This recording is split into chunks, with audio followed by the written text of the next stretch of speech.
بڑا تکلیف میں تھا کہ جلدی کہیں کربلا سے نکل جائے. حالانکہ اس دھرتی پہ، اس کائنات پہ صبر، شجاعت، استقامت اور حوصلہ جس سے کائنات سیکھے گی وہ صرف امام حسین ہی ہے. اتنے بڑے صابر آدمی کے بارے میں اس طرح کا رویہ اختیار کرنا کہ وہ تو گویا اس طرح کر رہے تھے کہ بس کسی طریقے سے میری معذرت. تو یہ امام حسین کی مظلومیت سنا کے لوگوں کو اس طرح کا کر دیا جاتا ہے، یہ انداز بتایا جاتا ہے کہ شاید واقعہ کربلا رونے دھونے کا نام ہے. حالانکہ بات یہ نہیں ہے. یزید کی لشکر جو امام حسین کے مقابلے میں آیا، امام حسین کے لشکر کی تعداد 72 تھی، تو یزید نے 22,000. مجھے بتائیے 72 کا 22,000 سے کوئی مقابلہ ہوتا ہے؟ عمر بن سعد نے پھر عبید اللہ ابن زیاد کو لکھا کہ 22,000 بندے تھوڑے ہیں، کچھ بندے زیادہ بھیج. عمر بن سعد کو عبید اللہ ابن زیاد کہنے لگے کہ تو پاگل تو نہیں ہو گیا، 72 کے لشکر کا 22,000 بھیجا، اور کتنا بھیجوں؟ تو اس نے کہا تمہیں یہ نہیں پتا یہ لوگ کون ہیں؟ یہ مولا علی شیر کی اولاد ہے. ان میں ایک ایک شخص ایسا ہے جو 1,000 کے مقابلے میں لڑنا جانتا ہے. تو یہاں کمزوری دکھائی جاتی ہے. ہمارے بچے سمجھنے لگے ہیں کہ یہ شاید کوئی ایسی داستان ہے، اور اس طرح کا ماحول ٹی وی پہ میں دیکھ رہا تھا، اس طرح کا ماحول بنایا جاتا ہے جیسے کوئی خوف ہے. یعنی واقعہ کربلا کوئی ایسا واقعہ جسے دیکھ کے خوف طاری ہو جائے، بچے راتوں کو ڈرے، اکیلے درخت دکھائے جا رہے ہیں اور تیر دکھائے جا رہے ہیں. وہ یار کیا قوم کی تربیت کر رہے ہیں؟ واقعہ کربلا حوصلے کا نام ہے، دلیری کا نام ہے. سنیں بات اصل میں کیا تھی، بڑے ٹھنڈے دماغ سے میری بات کو سمجھیے گا. حضرت مولا علی شیر خدا کے بعد مسلمانوں کے متفقہ امیر بنے تھے حضرت امیر معاویہ. انہیں امیر کس نے بنایا تھا؟ امام حسن نے. حضرت علی کے بڑے صاحبزادے حضرت امام حسن نے ان سے صلح کی، انہیں خلافت دی. اور صحیح بخاری میں نبی پاک نے فرمایا تھا میرا بیٹا حسن سردار ہے، جب مسلمانوں کی جماعتوں میں لہو بہ جائے گا تو حسن ان کی صلح کرا دے گا.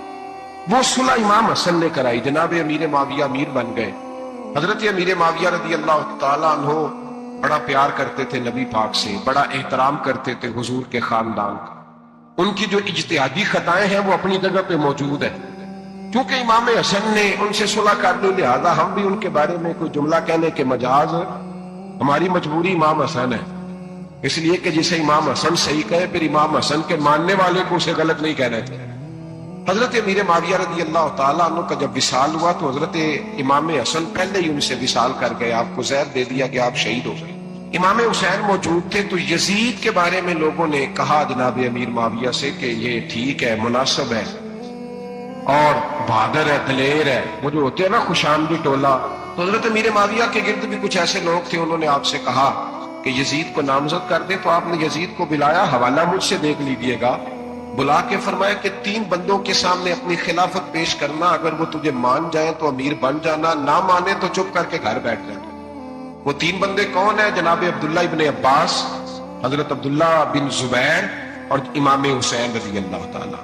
یہ وصیت فرمائی جناب امیر معاویہ. حضرت امام حسین کی وہ شخصیت تھی کہ مشکات میں حدیث ہے، نبی پاک صلی اللہ تعالیٰ علیہ وسلم کی چچی جناب ام فضل صبح صبح گھبرائی حضور کی بارگاہ میں آئیں، عرض کی یا رسول اللہ صلی اللہ علیہ وسلم آج میں نے عجیب خواب دیکھا ہے، میں ڈر گئی ہوں. حضور نے فرمایا چچی کیا دیکھا؟ عرض کی حضور میں نے دیکھا ہے کہ آپ کے وجود کا گوشت کا ایک ٹکڑا کٹ کے میری جھولی میں آ گیا. حضور یہ کیا ہے؟ تو محبوب خواب سن کے مسکرائے، فرمایا چچی یہ پریشانی والا خواب نہیں، یہ تو خوشی والا خواب ہے. اللہ فاطمہ کو بیٹا عطا کرے گا اور وہ تیری گود میں کھیلا کرے گا. چونکہ وہ میرے وجود کا ٹکڑا ہوگا لہذا خواب تجھے یہ آئی ہے. تو امام حسین پیدا ہوئے، امام حسن کی عمر ابھی 11 مہینے تھی. تو نبی پاک نے امام حسین کو جناب ام فضل اپنی چچی کی گود میں دے دیا کہ فاطمہ کے لیے دونوں بچے سنبھالنا مشکل ہو. وہ خواب اس طرح پوری ہوئی. امام حسین سے حضور نے بڑا پیار کیا، بڑی محبت فرمائی نبی پاک سے. کچھ حدیثیں میں نے جمعے میں عرض کی تھی. حضرت ابو ہریرہ رضی اللہ تعالیٰ عنہ کہتے ہیں یہ واحد بچہ تھا حضور کے گھرانے کا کہ میں نے دیکھا کہ نبی پاک صلی اللہ علیہ وسلم بیٹھے تھے تو یہ حضور سے کہہ رہے ہیں نبی پاک سے کہ نانا جی اٹھ کے کھڑے ہو. کہتے ہیں حضور کھڑے ہو گئے تو کہنے لگے میں نے آپ کے برابر جانا ہے. بچے جو مرضی ضد کر لیتے ہیں نا. قد چھوٹا تھا، عمر 7.5 سال تھی. کہنے لگے نانا میں نے برابر جانا ہے. تو نبی پاک صلی اللہ علیہ وسلم نے ہاتھ پکڑ لیے، فرمایا چل پھر ہو جا برابر. تو حضرت ابو ہریرہ کہتے ہیں انہوں نے حضور نے ہاتھ پکڑے اوپر کھینچا تو امام حسین نے پہلے اپنے پیر حضور کے گھٹنوں پہ رکھے، پھر نبی پاک کے سینے پہ رکھے، اور جب ان کا قد سر تھوڑا سا حضور سے اونچا ہو گیا تو محبوب فرمانے لگے چل بس کر، تو نے تو کہا تھا آپ کے برابر ہونا ہے، تو اوپر نکل گیا ہے، چل بس کر۔ فرماتے پھر امام حسین نے زبان باہر نکالی تو محبوب ان کی زبان چوسنے لگے، پھر سانس نکال لیا اور انہیں سونگھنے لگے۔ تو میں نے عرض کی حضور آپ حسین کو سونگتے کیوں ہیں؟ تو فرمایا ابو ہریرہ مجھے حسین کے وجود سے جنت کی خوشبو آتی ہے، مجھے حسین کے وجود سے جنت کی۔ ایک دن حضور گزر رہے تھے، اصل اس طرح تھا کہ یہ نبی پاک کا حجرہ تھا، جن لوگوں کو اللہ نے مدینے کی زیارت کرائی ہے وہ جان سکتے ہیں نبی پاک کا حجرہ تھا، تو حضور کے حجرے کی اس جانب یعنی مسجد کی جو بالکل سیدھ ہے اس کی بیک میں سیدہ فاطمہ رہتی، تو حضور اکثر میں نماز کے لیے جب نکلتے تو حضرت فاطمہ کے حجرے کے پاس سے ہو کر دوبارہ محراب میں جاتے، محبوب حجرے کے پاس سے گزرے تو امام حسین رو رہے تھے، تو حضرت فاطمہ نے کسی بات میں جھڑک دیا تو امام حسین رونے لگے، تو نبی پاک نماز کے لیے گئے تو واپس لوٹ آئے، اور واپس تشریف لا کے کہا فاطمہ حسین کو کیا ہوا؟ عرض کی یا رسول اللہ تنگ کر رہے تھے میں نے ڈانٹ دیا ہے۔ کیا خوبصورت جملے ہیں حدیث پاک میں، سرکار نے فرمایا فاطمہ اس کو حسین کو نہ رونے نہ دیا کر، یہ جب روتا ہے نا تو میرے دل کو تکلیف ہوتی ہے۔ بی بی صاحب کہتے ہیں یہ حکم آیا نبی پاک کا میرے نام، پھر میں نے ڈانٹنا چھوڑ دیا۔ یہ ان کے فضائل تھے، کب ان کی تربیت خود نبی پاک نے فرمائی، خود ڈیوٹی۔ میں کسی منطق کا فلسفہ میں اب تو اللہ تعالیٰ معاف کرے، پہلے ہم لوگوں کو کہتے تھے فلانی مجلس میں نہ جانا فلانی، اب تو مصیبت بن گئی، جانے کی ضرورت نہیں، ہر شے موبائل میں آ گئی۔ مجھے بھیجتے ہیں کہتے ہیں حضرت صاحب یہ ذرا سننا، یہ ذرا سننا، کل کراچی سے کچھ مہمان آ گئے اور بچوں نے وہ کلپ سنبھال کے یہ مولوی دیکھو کیا کہتا ہے، اب آیتیں پڑھی جا رہی ہیں قرآن پاک میں، اتنا ٹکڑا یہاں سے لیتے ہیں اتنا ٹکڑا یہاں سے لیتے ہیں اور ملا کے پتہ نہیں کون سا مکسچر بنا، کسی آیت کا ترجمہ نہیں، کوئی واضح حدیث نہیں، ایسے ہوا ہوگا پھر اس کو اس سے جوڑ لیں تو کیا بنتا ہے، اتنی جمع کر، یہ کون سا دین ہے جو توڑ مروڑ کے بیان کر رہے، کون سا مذہب ہے؟ دین تو واضح کھلی کتاب ہے۔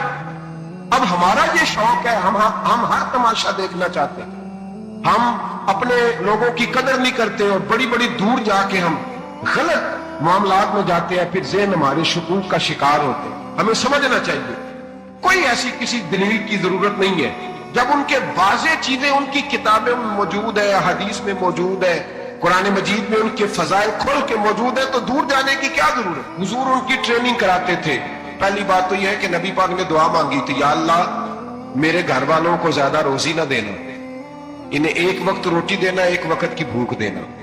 یہ جو 10 دن کربلا میں انہیں ٹینشن نہیں نہ ہوئی، انہیں عادت تھی فاقہ کرنے، انہیں 3 دن وصلی روزے رکھنے کی عادت تھی، پہلی بات۔ دوسرا یہ کہ جہاد کی تربیت حضور خود کراتے۔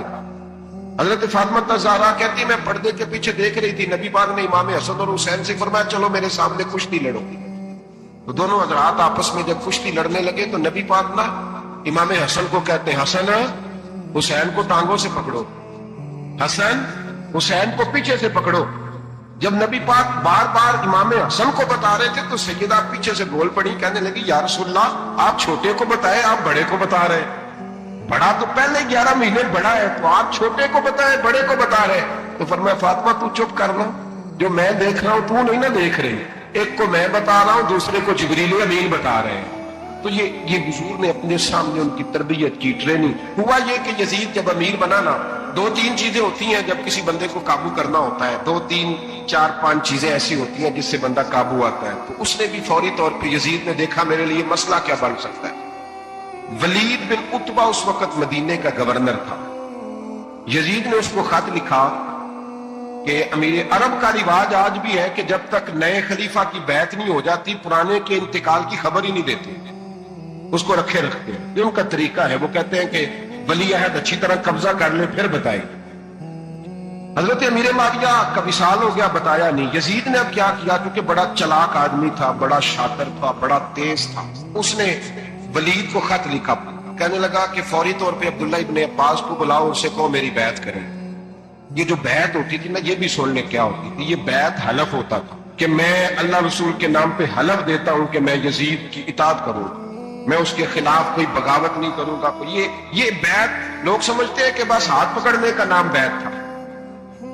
اس بیعت کا متبادل جمہوری ملکوں کے اندر ووٹ آیا ہے تو کہا بیعت کرے. حضرت عبداللہ ابن عباس کو بھی بلاؤ, عبداللہ بن زبیر کو بھی بلاؤ, امام حسین کو بھی بلاؤ. امام حسین آدھی رات کے وقت بیٹھے تھے مسجد نبوی میں, چونکہ پانچوں نمازوں کی آپ امامت کرتے. امام حسین نماز پڑھا کے عشاء کی بیٹھے تھے جناب عبداللہ بن زبیر. عبداللہ بن زبیر کون تھے؟ یہ نبی پاک صلی اللہ علیہ وسلم کی پھپھی پوتے تھے اور جناب صدیق اکبر کے نواسے تھے حضرت عبداللہ بن زبیر. اور جناب زبیر بن عوام عشرہ مبشرہ صحابی ہیں, ان کے بیٹے بہت زیرک آدمی تھے. یہ بھی امام حسین کے پاس بیٹھے تھے. عبداللہ ابن عباس بھی تھے جو حضور کے چچا کے بیٹے ہیں, اس امت کے پہلے مفسر ہیں قرآن پاک. یہ لوگ بیٹھے تھے تو ولید نے ایک بندہ بھیجا, اس نے آ کے کہا جناب آپ کو گورنر صاحب نے بلایا ہے. تو عبداللہ بن زبیر کہنے لگے حسین اس وقت بلانے کی بات سمجھ میں نہیں آئی. تو امام حسین بڑے بصیرت والے تھے, اللہ نے بصیرت دی تھی. کہنے لگے عبداللہ آپ کو سمجھ نہیں آئی, مجھے سمجھ آ گئی ہے امیر معاویہ وصال کرنے کا, اور یہ ہمیں جو بلایا گیا ہے نا یہ یزید کی بیعت کے لیے بلایا گیا ہے. تو کہا پھر آپ آدھی رات کو نہ جائیں, آپ کے لیے خطرہ ہوگا. تو امام حسین فرمانے لگے خطرہ حسین کو نہیں ہوتا. نہیں کہا پھر بھی آپ مہربانی کریں ذرا احتیاط سے جائیں. تو جناب عبداللہ ابن زبیر نے, عبداللہ ابن عباس نے 14 بندے نیزے دے کے تلواریں دے کے امام حسین کے ساتھ بھیجے اور کہا کہ امام حسین اگر اس نے کوئی غلط ملت بات کی نا زبردستی بیعت کرنے کا کہا تو آپ بس کوئی ایک بات اونچی آواز میں کر دینا, یہ سپاہی پیچھے آ جائیں گے. امام حسین ان 14 بندوں کو لے کے گورنر ہاؤس پہنچ گئے. جب آپ وہاں پہنچے اس نے بتایا, اس نے کہا جی حضرت امیر معاویہ انتقال کر گئے اور آپ نے یزید کی بیعت کرنی ہے. تو امام حسین فرمانے لگے میں چھپ کے بیعت نہیں کروں گا, مجمع لگاؤ, جمعے والے دن اعلان کرو. جو طریقہ ہے حضرت ابوبکر صدیق کا, جو طریقہ ہے حضرت عمر فاروق کا, جو انداز حضرت عثمان غنی کا ہے, جو مولا علی کا ہے, سرے عام اعلان کرو. اگر ساری دنیا یزید کی بیعت کرے گی تو میں بھی تیار ہوں. تم مجھ سے بیعت لے کے بھی لوگوں کو بتانا چاہتے ہو کہ حسین بیعت ہو کر رہے ہیں تو تم کیوں نہیں کر رہے؟ میں عام آدمی نہیں ہوں, لہذا چھپ کے بیعت نہیں کرتا. جب یہ بات کی نا تو ولید بڑا نرم دل تھا اور امام حسین کی شان کو جانتا تھا. وہ جانتا تھا یہ نبی پاک کا خاندان ہے. اس نے کہا جی مجھے تو حکم تھا, باقی آپ حضور کے نواسے ہیں, میں کل کچھ. وہاں ایک بڑا بدبخت شخص بیٹھا تھا عبد الملک بن مروان. وہ ولید سے کہنے لگا کہ اگر حسین آج تمہارے ہاتھ سے نکل گئے تو تمہارے لیے بہت بڑا مسئلہ کھڑا ہو, انہیں جانے نہ دینا, یا بیعت کراؤ یا ان سے کہو جنگ کے لیے تیار ہو. حسین رضی اللہ تعالیٰ عنہ کے کانوں میں آواز گئی تو فرمانے لگے ابن مرجانہ اگر تیرے اندر جرت ہے تو آ سامنے حسین کے, اس کے کانوں میں باتیں نہ کر, کانا پھوسی نہ کر, باہر آ میدان میں, شرارت نہ کر, باہر آ. میں تمہیں ابھی بتاتا ہوں کہ حسین سے مقابلہ کرنے کا انجام کیا ہے. یہ کہہ کہ امام حسین باہر نکلے, اپنے بھائی محمد بن انفیہ کو بلایا, عبداللہ بن زبیر, عبداللہ ابن عباس, ڈھیر سارے لوگ اکٹھے ہو گئے. فرمایا یہ معاملہ ہے, اب کیا کرنا ہے؟ تو وہ کہنے لگے حضور وقت ابھی مناسب نہیں ہے, آپ اس طرح کریں یہاں رکے, ہم مکے سے, عراق سے, کوفے سے لوگوں کو بلاتے ہیں, یہاں ایک بڑی مجلس مشاورت قائم کرتے ہیں.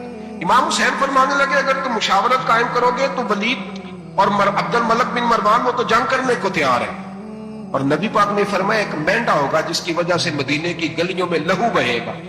فرمانے لگے میں وہ بکرا, وہ مینڈا نہیں بننا چاہتا. کہا پھر آپ کیا کریں گے؟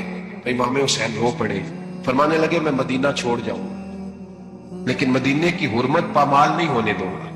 امام علی مقام آدھی رات کے وقت نکلے. سیدہ فاطمہ کا دروازہ ایک اس دن تھا جس دن حضرت مولا علی کوفے چلے گئے, اور دوبارہ آج تالا لگا جب امام حسین نکلے. آپ جنت البقیع کے پیچھے کھڑے ہو کے حضور کا روضہ دیکھنے لگے. اس وقت گنبد تو نہیں ہوتا تھا, روضہ دیکھنے لگے. نانا تیرے کرم کے خزینے کی خیر ہو, میں جا رہا ہوں تیرے مدینے کی خیر. سارا خاندان لے گئے, مکے تشریف لے گئے. حج کے ایام قریب آنے والے تھے. امام حسین نے وہاں لوگوں سے باتیں کی. جب امام حسین وہاں پہنچے تو کوفے سے خط آنے لگے. کوفہ حضرت علی کا دار الخلافہ تھا, وہاں آپ کے محبین, پیار کرنے والے ڈھیروں تھے. انہیں خط لکھے کہ حضور آپ چپ کر کے بیٹھے ہوئے ہیں اور ہمارے اوپر یزید مسلط ہو گیا ہے. آپ اگر میدان میں نہیں نکلیں گے, آپ نہیں آئیں گے تو ہم اللہ کی بارگاہ میں شکوہ کریں گے کہ کوئی ہماری کمان کرنے کو تیار ہی نہیں ہوا. اور وہ خط 1 2 3 نہیں آئے, وہ خط اتنے تھے کہ 3 بوریوں میں بھرے تھے امام حسین, 3 بوریوں میں. اب مجبوری ہو جاتی ہے حق کے لیے کئی دفعہ بات کرنا